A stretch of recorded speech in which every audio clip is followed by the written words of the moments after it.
Brazen Epiphany. Jennifer, daughter of a single mother, after claiming the position of the best journalist in India, sat down for an interview. During this interview, she is confronted with reasons to what does she owe her success to. Throughout the conversation, we get to know that this is not just her love for the profession, but her past, her fears, and much more than that, which led to India giving birth to such a powerful journalist. Opening credits.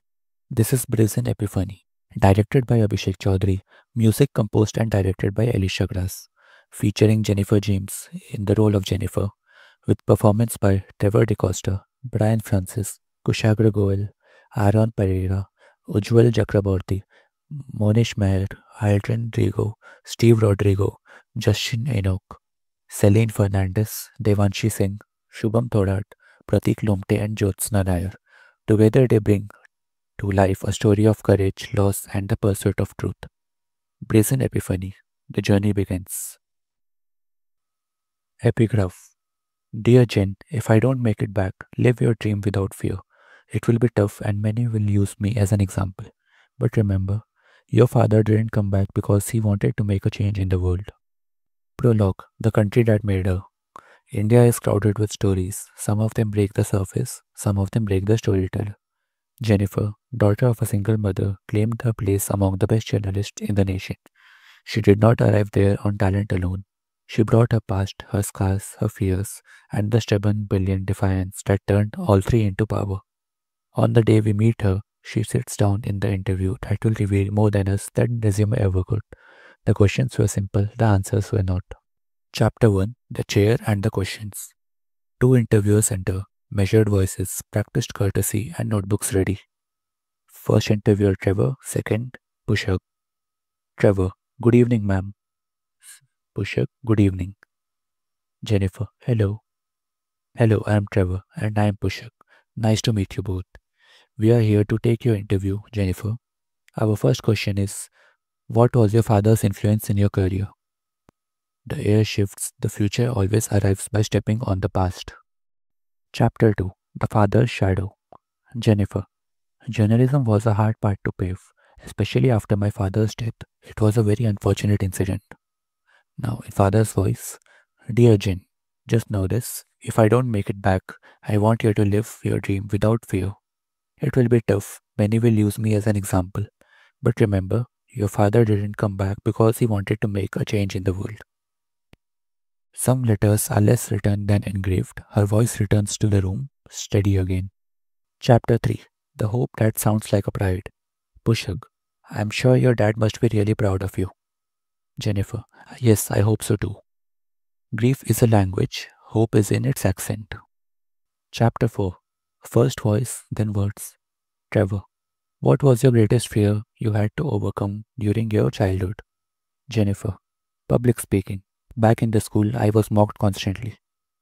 Shifting to young Jennifer. Good morning.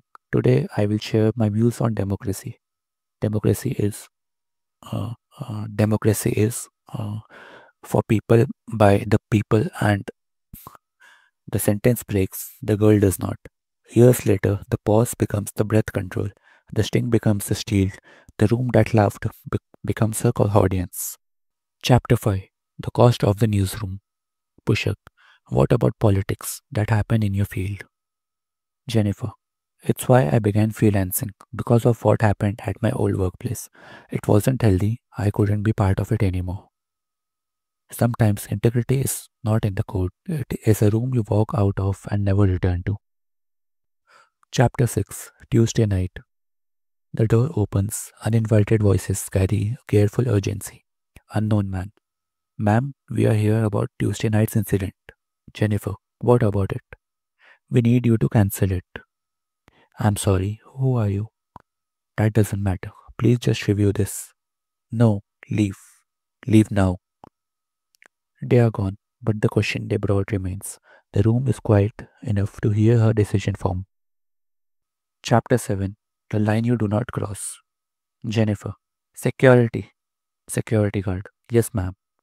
Some people just came asking me to cancel Tuesday night in Switzerland.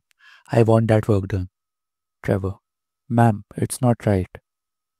Jennifer, I don't care. I want that work done. I'm sorry, I can't do that. Jennifer, I'm the senior here. I want that work done. Trevor, in that case, I will have to resign. Jennifer, what? Trevor, I will have to resign. Truth is expensive. Sometimes the first receipt is a resignation. Chapter 8. What power means. Pushak, ma'am, it's a great deal of effort to reach such success in journalism at your age. For that, salute.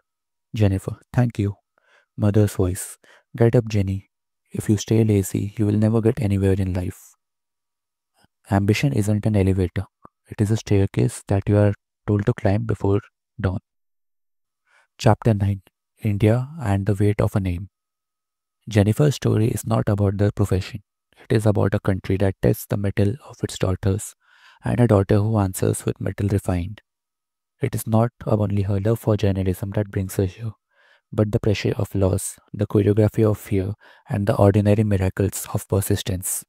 India did not simply host her success, India gave her birth to a journalist powerful enough to argue with power itself. Chapter 10. The Ethics of Refusal. A request arrives wearing urgency, a newsroom claims the safety of silence, a senior demands compliance, a colleague refuses. These are not separate scenes. These are the one that test the four names: access, pressure, authority, and conscience. Jennifer, live your dream without fear. She quotes the letter without saying it as a quote. The room hears, resolves, but not the footnote. Chapter 11. The Uses of Fear. She does not claim to be fearless. She claims to have carried the fear until it taught her balance. Mockery taught her breath. Loss taught her time. Work taught her where to stand. The questions are simple. The answers are not. Chapter 12. After the interview. Trevor, thank you for your time. Pushak, thank you. Jennifer, thank you. The interview ends, but the story doesn't. Stories like hers don't close. They continue as a public service. She will keep asking for what is inconvenient to provide: evidence, consequence, courage. And if anyone asks what she owes her success, she will mention the work, she will mention the past, she will mention her fears, and she will keep going. Acknowledgements. Jennifer. To my mother who taught me to get up, to my father whose letter taught me to what to do with fear, to my teachers who graded my trembling voice with mercy, and to the classmates who did not. Both helped me find my own. To the colleagues who chose integrity over influence, to readers and viewers who demand better, to everyone who believes the public deserves the truth. Thank you. Closing credits. You have been listening to Brazen Epiphany, a story of ambition, loss, and the courage to confront truth. Thank you for listening.